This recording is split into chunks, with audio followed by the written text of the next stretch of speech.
Good evening. I'm John Batchelor. This is the John Batchelor Show. It is very happy to welcome Mary Kissel, the editorial board of the Wall Street Journal and the host of Opinion Journal, each day at 1 p.m. to the studio. Mary's been on special assignment the last several weeks, so we've spoken on the phone, but not in person. It's a pleasure to welcome her and immediately turn to Mary's program within these last hours. You can watch Mary's conversations with two distinguished members, commentators, one for the Wall Street Journal and the other one a professor in California, on matters that present themselves entirely around national security. Both these stories.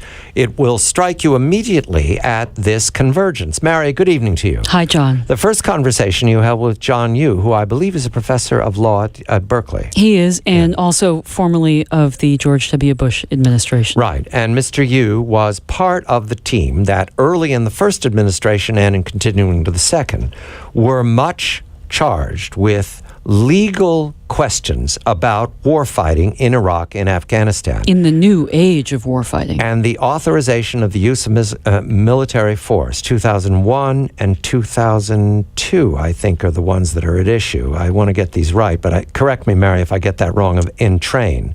Those two stand right now as the war authority that the White House enjoys, the President of the United States enjoys, for warfighting in Iraq and in Syria, as we've seen these last weeks since the President, September 10th, 2014, declared war on the Islamic State. The news in these last days is that the President now asks Congress for a new authorization of the use of military force, and Mr. Yoo had questions about that request.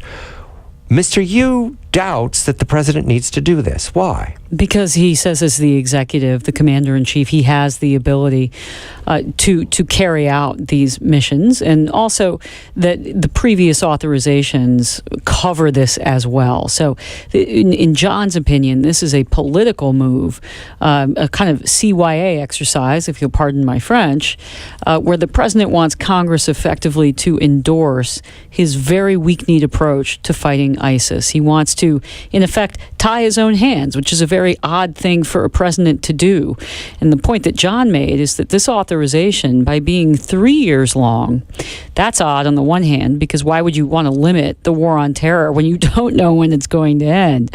But on the other side of it, 3 years is just enough to get you into the next administration and to bind that administration to the rules that this authorization would set down. In sum, this authorization for the use of military force is less, perhaps not even at all, about warfighting. No. It's entirely about partisan bickering in Washington. The president anticipating fights right now with the Republican-dominated Congress and fights in the next Congress for the next president. And you know, John, it occurred to me today that this is very similar to what the president did vis-a-vis Syria. Remember that he had threatened consequences if Syria crossed the chemical weapons red line that he set out. The red line. Correct. Yes. And the president could have ordered airstrikes on, for example, Syria's Air Force landing strips, right? We've seen presidents make this sort of move in the past. It was highly recommended to take out the Assad airstrips, yes, which would have limited the ability of the Russians, for example, to resupply important material. Exactly. And we've made targeted airstrikes, Republican and Democratic presidents in the past. There's no question that he had the authority to do that. And yet, he decided to go to Congress for the authority to do it because he wanted political cover instead of making an executive decision and following through on what he said he was going to do. The connecting conversation that Mary had within these last hours was to the film critic for the Wall Street Journal, and it was about what seems a lifetime away from the authorization of the use of military force. It's about the hit movie American Sniper, which is a box office phenomenon. I understand from your graphic today, Mary, it's now the #1 war film of all time. I don't think they take into account how often I watch war movies. If they counted me, I only like black and white war movies where you were fighting the Japanese Empire or the evil Nazis. However, this is a modern movie in the 21st century, and American Sniper is built around a real tragedy, the name Chris Kyle. I think there's a trial just starting now, the man accused of murdering, alleged killer of Chris Kyle, another veteran of the military, and Chris Kyle, the person, and then Chris Kyle, the Hollywood movie. In addition, if I understood correctly from all the contradictions you laid out in your conversation, Mary, there's also Clint Eastwood, the producer, there's Clint Eastwood, the director, there's Clint Eastwood, the screen hero, and there's Clint Eastwood, who was on the stage of the Republican National Convention talking to a chair. All of that means Hollywood doesn't know what to do. Right. Eric Gibson is our arts and review editor, so he oversees everything, the movie reviews, the art reviews. He's a very learned guy with a very dry wit, and I love to have him on the show. He's also a very tall man, so we look a little funny together because I'm quite short on the set compared to him, and I'm not short, John, as you know. In any event, American Sniper, Eric loves the movie, as many Americans do, because he said at the end of the segment, and maybe we should have made this point earlier, that it has great moral clarity because Clint Eastwood, in directing Bradley Cooper, is showing the depravity of terrorists and what they were doing in Iraq to normal, everyday Iraqis, and the decisions that we make, or that our soldiers make, rather, in the field. That we really are fighting evil people.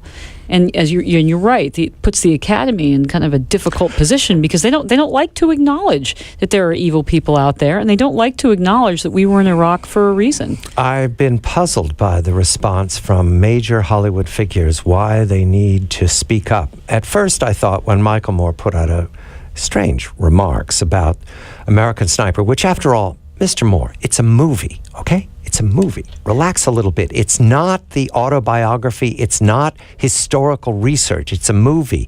It begins and ends. It has dramatic music. Okay, but still, he puts out a tweet about his family and a tragedy to his uncle, he said, and then condemned Chris Kyle, the real person, confusing the real person with the movie.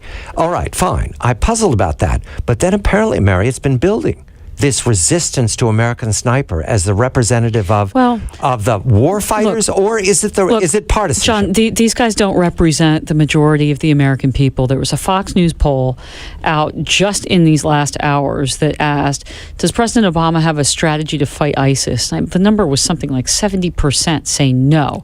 So the American people they ask hard questions at the end of the day. Right.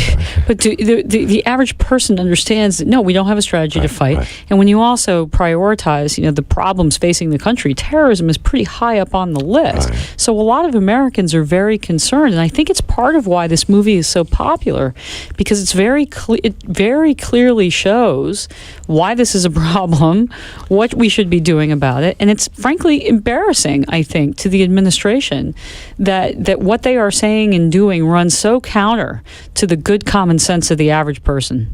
Fill in the blanks here, Mary, because you just made some contrasts. Hollywood is entirely committed to the Democratic Party's celebrities. Certainly, Mr. Obama has used California and Los Angeles as a piggy bank these last years. I believe Mrs. Clinton's campaign can anticipate the same. So there's not going to be a distinction made between this president and that president. They're Democrats. Fine. That's a good thing. That's partisanship.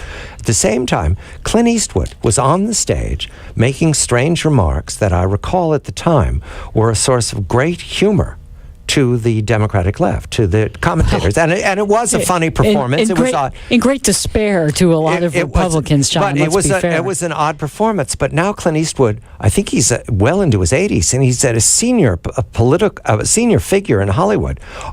Are they does the Democratic left reject this movie because of Clint Eastwood? Well, look, because of Chris Kyle? Because of the war? We don't know if the Academy is going to reject this movie yet or not. Because remember, The Hurt Locker, as Eric pointed out, got a lot of awards. Zero Dark 30, not so much. So there's kind of a mixed record there.